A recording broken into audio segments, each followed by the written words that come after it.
আমার দেহটার দিকে তাকাতো, আমার কাজের দিকটা কখনো ভাবে না যে এই মেয়েটাকে একটা কাজ দেওয়া দরকার। প্রফেশনটা কি আমরা তৈরি করছি? আমি সেক্স ওয়ার্কার না, আমি কারো বাড়িতে টেলিফোন করে ডাকি যে আমার কাছে আসো আসো। যৌন পেশা কখনোই বন্ধ হবে না। এটা এমন একটা প্রফেশন, মানুষের শরীরে যতদিন জৈবিক ডিমান্ড থাকে ততদিন এই প্রফেশনটাও বেঁচে থাকবে। এই যৌন পেশাটাকে ঘিরে কিন্তু আপনারা অনেক ধরনের কথা বলেন, কিন্তু আসলে প্রফেশনটা কি আমরা তৈরি করছি? আমি সেক্স ওয়ার্কার না, আমি কারো বাড়িতে টেলিফোন করে ডাকি যে আমার কাছে আসো আসো। আসে কারা? আপা, এখানে একজন আপা বলে গেল তিনি ইউনিভার্সিটিতে পড়ায়, তার স্টুডেন্ট আমার কাছে আসে। আমি কি ভার্সিটিতে কি কার্ড ফেলে আসছি, না আমার বাসার ঠিকানা দিয়ে রাখছি? আসে কেন? তার প্রয়োজন। তো সেটার উপরে আপনাদের কোনো রিসার্চ আছে, কোনো গবেষণা আছে খদ্দেরদের উপরে? খদ্দেরদের ডিমান্ড কোথায়?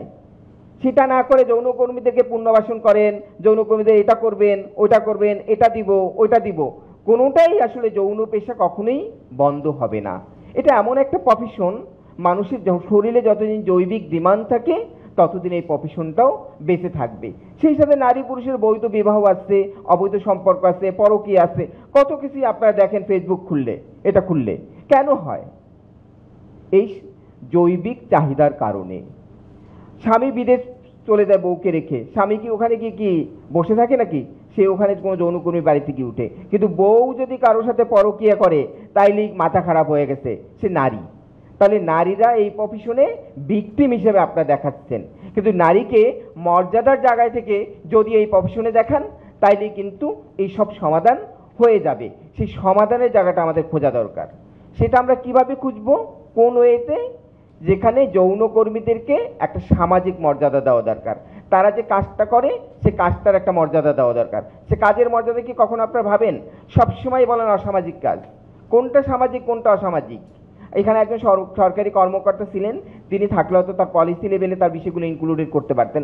আমি জানি না, নারী পক্ষ দীর্ঘদিন কাজ করে। আপা আপা অনেক দিন থেকে অপরাজয় বাংলার মাধ্যমে যৌনকর্মীদের সঙ্গে বিভিন্ন বিষয়ে আপার কাজ ছিল, কিন্তু কই যখন যে ইস্যু আছে সেই ইস্যুতেই কথা হয়, কিন্তু পলিসি কিন্তু কোনোদিনও চেঞ্জ হয় না। আবার যৌনকর্মীদের ভয়েসটাকে কিন্তু সেভাবে নেওয়া হয় না। আমার সামনে দুজন যৌনকর্মী এসে জামালপুর থেকে, তারা তাদের চাহিদা কি, তাদের ডিমান্ড কি, এত মানুষ কথা বলে গেল, ওনারা দুজন কিন্তু কথা বলতে পেরেছে এখন পর্যন্ত। এখানে একজন পলিসি লেভেলের লোক আছে, চলে গেল, তাদের তো কোনো বক্তব্যই নেই।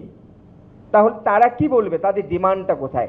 আমি এই প্রফেশনে এসেছি, আমার জীবন কোনো না কোনো কারণে আমি চাকরি খুঁজতে ঢাকায় এসেছি, কিন্তু চাকরি না পেয়ে আমি বিভিন্ন জায়গায় গিয়ে যৌন হেনস্থার শিকার হয়েছি।